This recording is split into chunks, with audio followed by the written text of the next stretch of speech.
दोस्तों, माँ बेटी की बहुत सी कहानियाँ आपने पढ़ी और सुनी होगी। आपको पता ही होगा कि यह संबंध कितना मधुर होता है, कितना प्यारा सा होता है। मैं आज आपको सुना रहा हूँ माँ की अंतिम इच्छा। बेटा, मुझे कहाँ ले जा रहे हो? माँ ने अधीरता से पूछा। जिस तरह से ले जाने की तैयारी बेटा कर रहा था, उससे माँ को कुछ बड़ा अजीब सा लग रहा था। माँ अपने एकमात्र पुत्र से कुछ कहती उससे पहले ही बेटे ने कहा, माँ, आपको यहाँ अच्छा नहीं लगता है। दिन भर कमरे में अकेली पड़ी रहती हो, इसलिए आपको एक नए स्थान पर ले जा रहा हूँ। माँ ने उत्सुकता से पूछा, तुम मुझे कहाँ ले जा रहे हो? बेटे ने कहा, माँ, तुम चिंता मत करो, मैंने तुम्हारे लिए एक बहुत ही अच्छा स्थान देखा है। माँ के बार बार पूछने पर बेटे ने कहा, माँ, वह एक शानदार वृद्धाश्रम है। आप वहाँ अच्छे से रह पाओगी, आपको वहाँ अच्छा लगेगा। बहुत से लोग आपको मिलेंगे, आप उनसे बात कर सकोगी, मिल सकोगी। माँ नहीं चाहती थी कि बेटे बहू में किसी तरह की कलह हो, इसलिए वृद्धाश्रम जाने के लिए अनमने मन से तैयार हो गई। माँ को उस आश्रम में रहते हुए कुछ महीने हुए थे। माँ के बार बार कहने पर वृद्धाश्रम के मैनेजर ने बेटे को संदेश भेजा कि माँ बहुत याद करती है, एक बार आकर अवश्य मिल जाए। बेटा आता और माँ के लिए कपड़े एवं अन्य ज़रूरत की चीज़ें रखकर जल्दी से चला जाता। लगातार यह क्रम कई दिन तक चलता आ रहा, बहुत दिन तक चलता आ रहा, कई दिनों तक यह होता रहा। हर बार यही होता रहा। जब भी माँ बुलाती, बेटा आकर सुविधाएं जुटा जाता। बहुत तथा बच्चे आश्रम से दूर ही रहते थे। माँ की बड़ी इच्छा रहती थी कि बच्चों से मिल लेती, अपने एक बेटे से, अपने पोतों से एक बार मिल लेती, बहू से बात कर लेती, लेकिन वह उसकी इच्छा पूरी नहीं हो पा रही थी।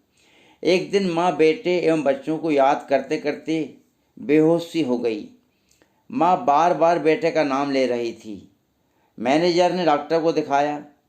डॉक्टर ने चेकअप के बाद कहा, माताजी को हार्ट अटैक आया है। यह अब कुछ घंटों की मेहमान हैं। यह शायद ना बचे। इनका जीवन अब बहुत कम बचा है। अतः आप इनके परिवार के लोगों को सूचित करें, उन्हें बुलवा लें। मैनेजर ने बेटे को फ़ोन पर सूचना दी। बहू तथा बच्चों ने बहाना बनाकर आने से मना कर दिया। उन्होंने कहा, हम नहीं जा सकेंगे, आप चले जाओ। लेकिन बेटा लोक लज्जा के कारण ना चाहते हुए भी आश्रम आ पहुंचा। माँ बिस्तर पर पड़ी थी। उसकी आंखों से अश्रुधारा बह रही थी। लगता जैसे अपने अतीत को याद कर रही हो। बेटे को देखते ही फपक फपक कर रोने लगी, दुखी होने लगी। बहुत देर तक रोती रही। कुछ देर इंतजार के बाद माँ ने कहा, बेटा, लगता है मेरा अंतिम समय आ गया है। हो सके तो मेरी अंतिम इच्छा पूरी कर देना। बेटे ने कहा, माँ, तुम जो कहोगी करूँगा। तुम बोलो तो सही। तुम जो इच्छा कहोगी उसकी पूर्ति करूँगा। जैसा तुम चाहोगे वैसा करूँगा। माँ ने अधीर होकर कहा, बेटा, इस आश्रम में बहुत गर्मी लगती है। यहाँ मच्छर बहुत है। रात में यहाँ सोया नहीं जाता है। शुद्ध पानी भी नहीं मिलता है। यहाँ के लिए 4-5 पंखा लगवा दे। वाटर कूलर तथा शुद्ध पानी की मशीन यहाँ लगवा दी। बेटे ने पूछा, माँ, तुम तो कह रही हो मेरा अंतिम समय आ गया है, फिर इतनी सारी व्यवस्थाएं करने के लिए क्यों कह रही हो? तुम्हारे जाने के बाद ये व्यवस्था यहाँ बेकार ही रहेगी। मैं यहाँ ये सब क्यों करूँ? इनकी क्या आवश्यकता है?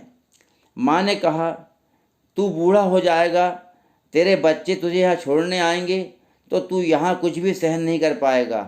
तुझे यहाँ तकलीफ़ ना हो बेटा, इसलिए यहाँ इंतज़ाम करने के लिए कह रही हूँ। आश्रम के मैनेजर तथा कर्मचारियों ने जब माँ की यह बातें सुनी तो उनकी भी आंखें भर आई।